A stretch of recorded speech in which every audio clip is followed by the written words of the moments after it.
It was a busy morning at London's mainline station. Passengers crowded the platform.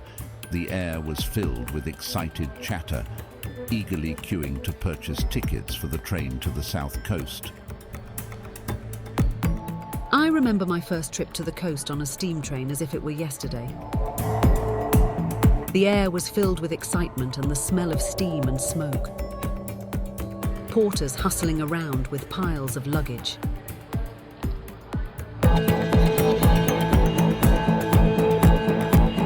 I had never seen crowds like it. Queues of people winding their way up to the station entrance.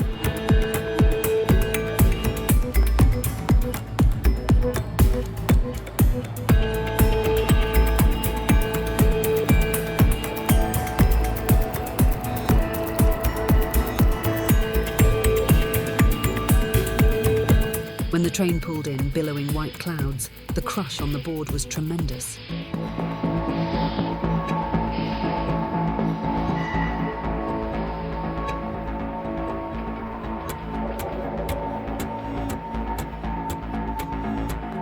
There was a surge of activity as travellers hurried to clamber into the carriages before the train departed.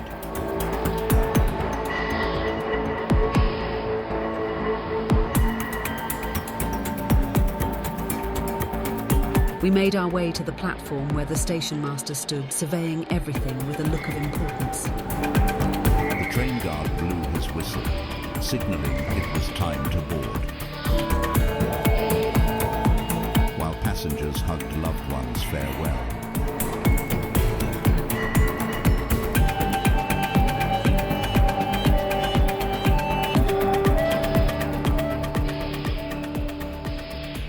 The train clattered through the countryside, the clickety-clack of the wheels over the rails providing a steady rhythm. The train chugged out of London, the cityscape turning to rolling green fields. We found our seats and I gazed wide-eyed at our fellow passengers. A vicar was reading his Bible, a builder with his tool bag, and a student with a pile of books. In the corner sat an elderly couple quietly holding hands. Train journeys in the 1940s and 50s were incredibly popular for leisure trips and vacations.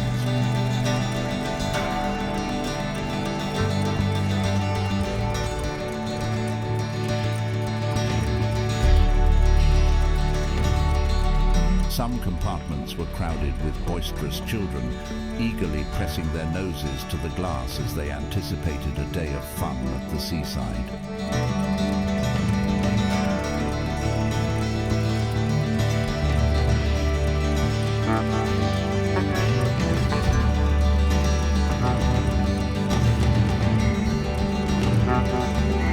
Whenever they stopped at a station, crowds would gather to watch the impressive steam engine heave back into motion. I pressed my eager face against the glass, imagining I was an intrepid explorer heading off on thrilling adventures. After a journey of around 2 hours, The train coming in today is celebrating the 150th anniversary of the opening of the extension from Newhaven to Seaford by the London Brighton and South Coast Railway.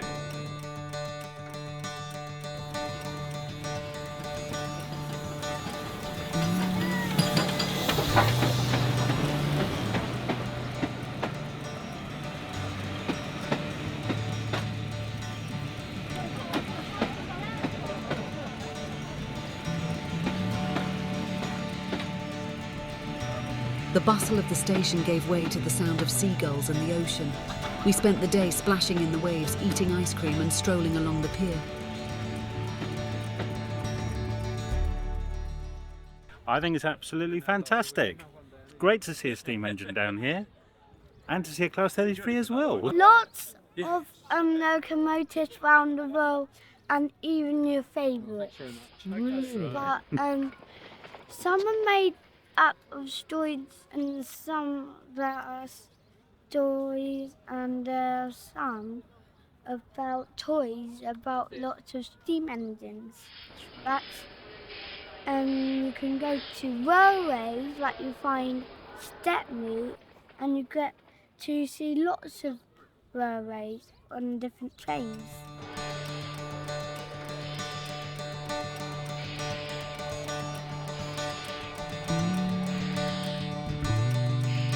Train journeys in the 1940s and 50s were incredibly popular for leisure trips and vacations.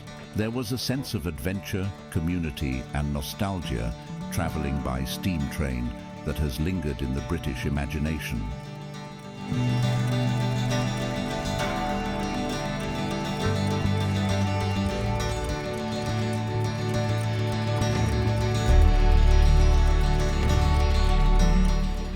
I didn't want it to end, but end it must. We trundled home as evening fell, back to smoky London and our unremarkable lives.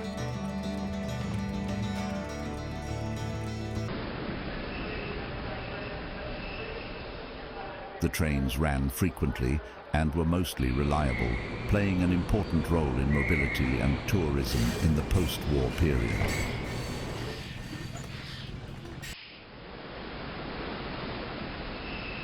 For many, it conjures up images of a bygone era of slower travel and happy holidays by the sea.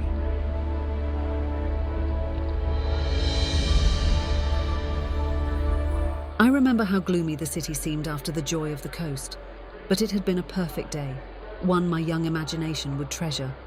A taste of freedom, adventure, and the promise of travels to come.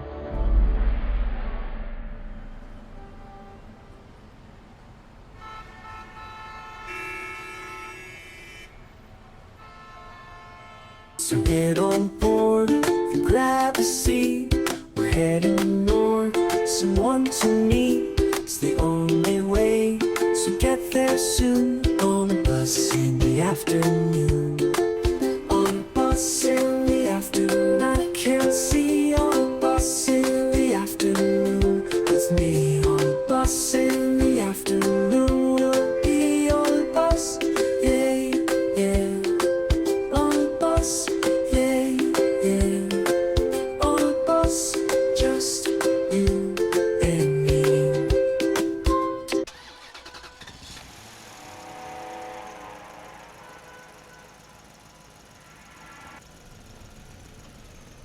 I am an owner of an old Eastbourne bus which dates from 1963. It's an AEC Regent 5 and it's bodied by East Lancs Coach Works that were based in Blackburn in Lancashire.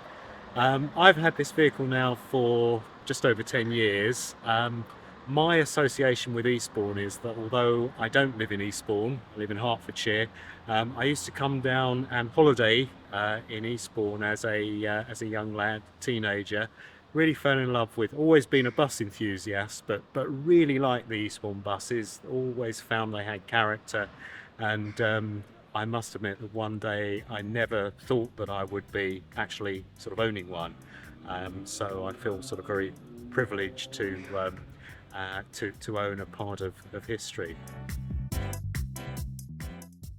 We're recreating the old 6 route, which is between the station and Princess Park, and that's via the Meads and the Footy Beachy Head bandstand along the seafront.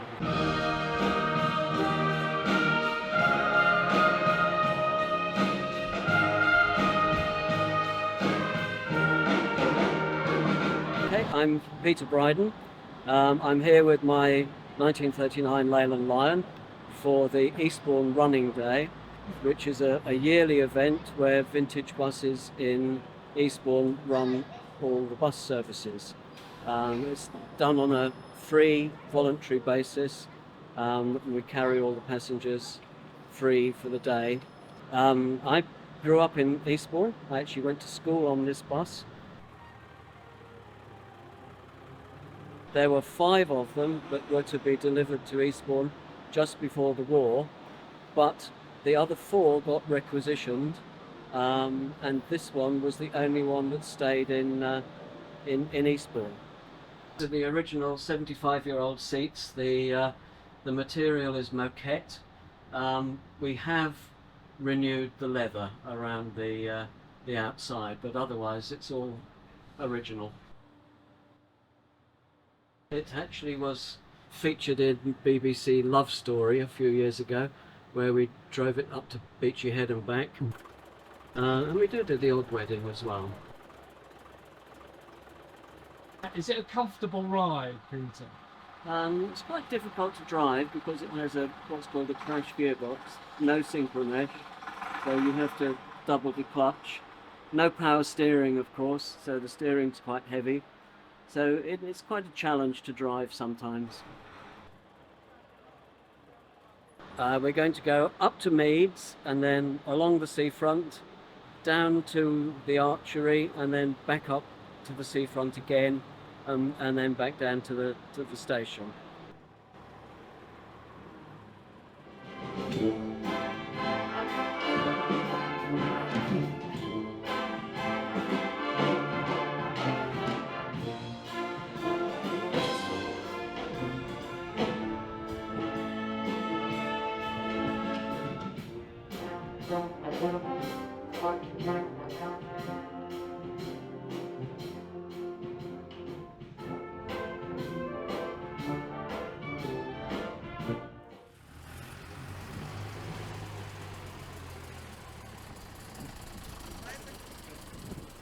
I remember when we first moved to Eastbourne, and we lived in Hampden Park, and I used to remember being taken on the open top buses that ran from Hampden Park down to the seafront. I think that's probably one of my earliest memories.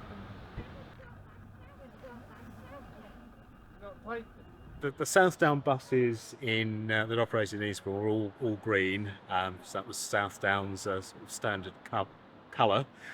Eastbourne buses, they used to be the blue, Oxford blue and primrose up until the early 70s. So right from the historic sort of early beginnings, the first bus company was, Municipal Bus Company was formed in 1903.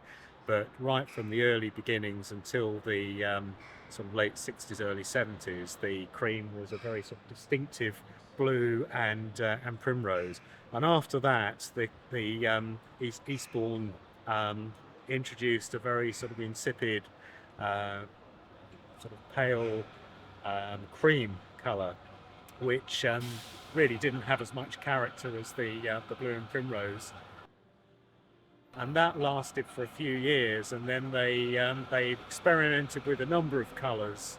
And of course now it's since the Eastbourne Corporation as a bus company no longer exists and is being taken over by Stagecoach. It's all the corporate Stagecoach livery. So the Eastbourne livery is really lost forever, and it's only really carried on by those vehicles that are currently in preservation.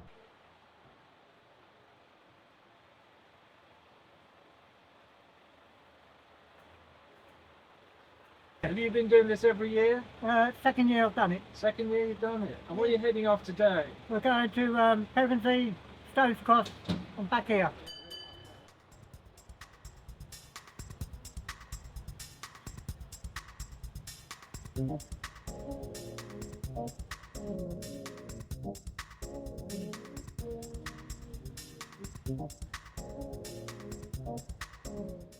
I'm Graham McQueen, and we're doing a service to the foot of Beachy Head and then back right along the seafront to Prince's Park at the opposite end of the seafront, and then back to the railway station. I should be doing that, it looks like, 4 times today. The vehicle is an ex-Eastbourne Corporation vehicle. It's a Leyland Titan PD2 from 1966. They had quite a few of these, and also the AEC Regent Mark V, which is in a similar livery to this, also in the railway station car park at the moment. In fact, the chap who owns the Regent V was a joint owner with me with the London Transport Routemaster.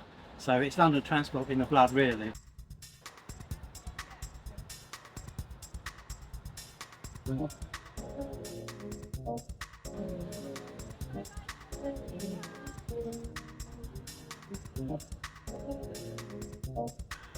Original number DC 417 DCD. Started life, I believe, at Worthing. Went through Brighton, back to Chichester and ended up in Portsmouth. Is now privately owned. She's 50 this year. Can you remember when you were a lad, your first bus ride? Oh yeah, that was London Transport. Was it? Oh yeah. And what was the fare then? Oh God, can you remember? What Two year? shillings of return, I could go from Ilford to Wanstead Right. in a day.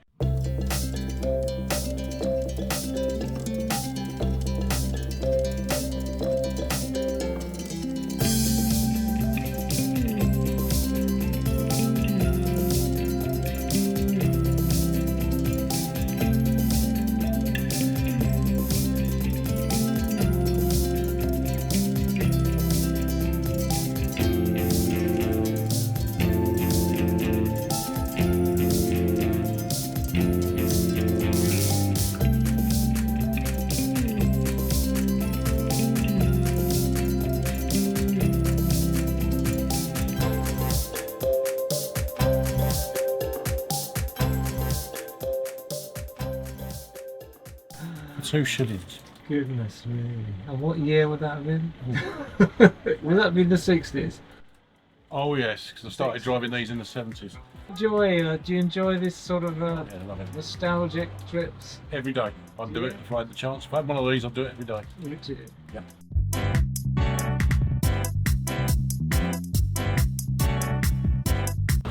This one's got no power steering, so it's a lot harder than it should be, but it's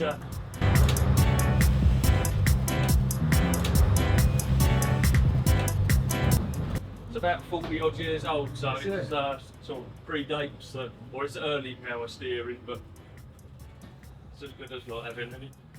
So what do you normally do then, Andrew? I'm a train driver. You're a train driver, so Yeah. you've got two contrasts here. haven't you? Yeah, there's multiple me's.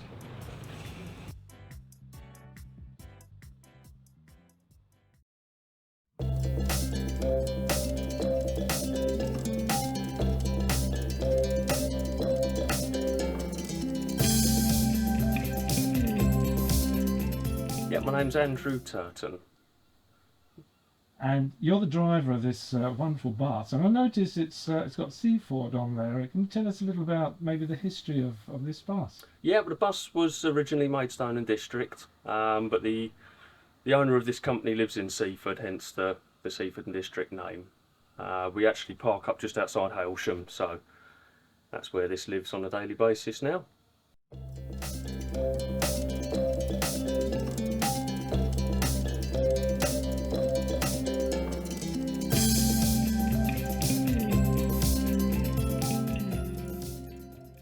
When I first owned the bus, my knowledge of mechanics was quite basic, and you pick up things over time. I do some of the basic servicing and the smallish jobs. Gradually, as I say, acquire knowledge over time. Some of the larger jobs I don't tackle myself. I mean, that really is down to finding a specialist historic vehicle repairer, and there is someone that I go to that is about 40 miles away from where I live, and they do the bigger jobs, the major stuff. I trust to the garage that I go to, and the smaller stuff I do by myself.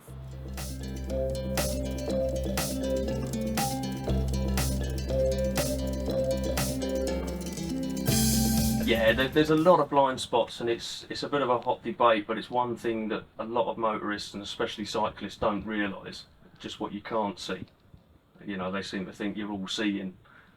You can see enough, but you do have sort of plenty of blind spots and 2 or 3 places to check at one time. So, Right. But yeah, it's okay.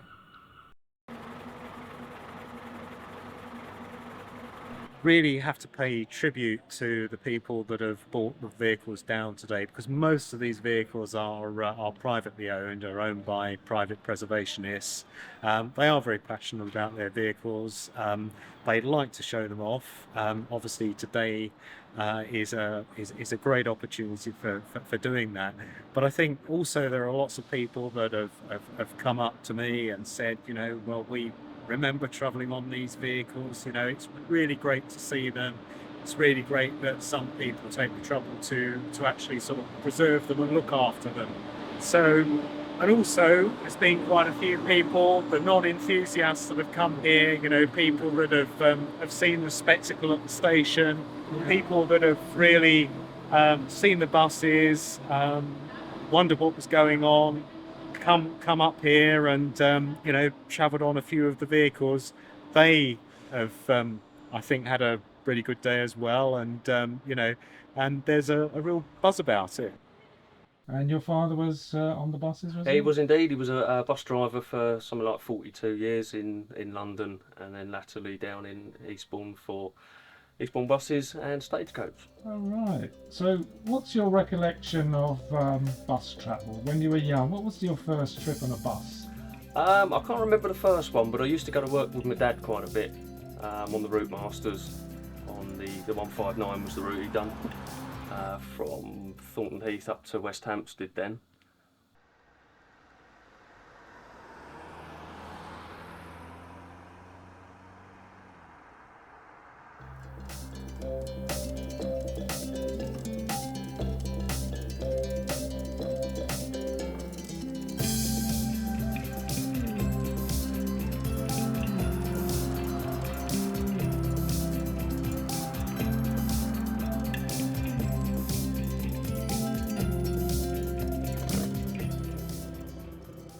And then we used to get the bus to Bromley, you know, just sort of shopping and things like that. But there's no, I can't trace the interest back to any specific journey. It's just the fact that I've grown up, and you know, my dad's in the industry, and there's a lot of very, very good people that you get to know. It's more like a family than an industry. So, hence why I'm back in my spare time.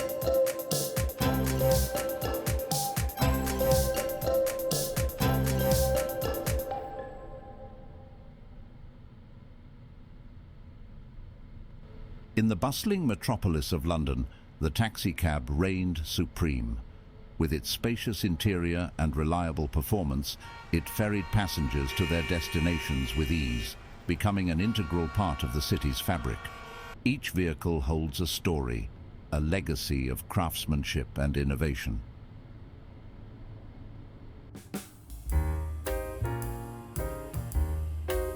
But for all their glory, classic cars were not without their challenges. Breakdowns were a common occurrence, testing the resilience and resourcefulness of drivers as they grappled with mechanical failures and roadside repairs.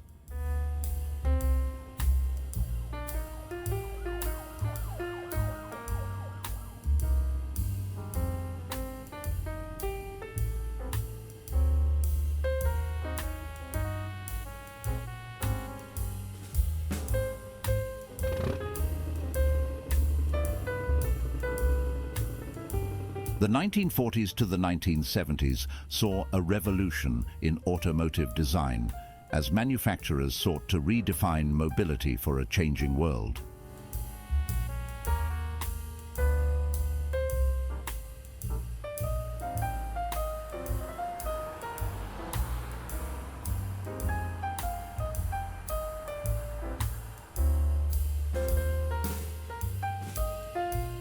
Their stories endure, a testament to the ingenuity, craftsmanship, and passion of generations past. From the resilient Bedford truck lorry to the sleek lines of the Jaguar saloons, each vehicle holds a story. The humble Mini and the reliable Austin A30 van became icons of practicality and efficiency. In my car, yeah, in my car. Oh, oh, I feel the wind blowing, going far. Woo! These were machines of style and elegance, exemplified by the timeless Triumph Stag, the iconic Morris Minor, to the exhilarating sports open tops. Their smooth curves and powerful engines symbolized an era of sophistication and refinement. As the 1960s unfolded, automotive excellence reached new heights. The Ford Granada epitomized luxury and comfort. Ford, a cornerstone of the automotive industry, produced some of the most beloved cars of the era, from the compact and quirky Anglia to the luxurious Cresta. While the E-Type Jaguar captivated hearts with its unparalleled performance and sleek design. Each car was a work of art, reflecting the optimism and spirit of the times. At the heart of every classic car lies the engine, a marvel of engineering and precision. The Burrell tractor was a testament to the ingenuity and innovation of the agricultural industry, powering farms and fields with unmatched reliability and strength.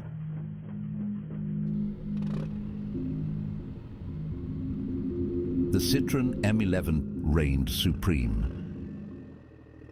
In the 1950s, luxury cars, with their graceful curves and deluxe interiors, remain a symbol of wealth and prestige. A favorite among the elite, it continues to inspire awe and admiration to this day. Whether it's the purr of a V8 or the hum of a straight six, these power plants are the beating heart of automotive history.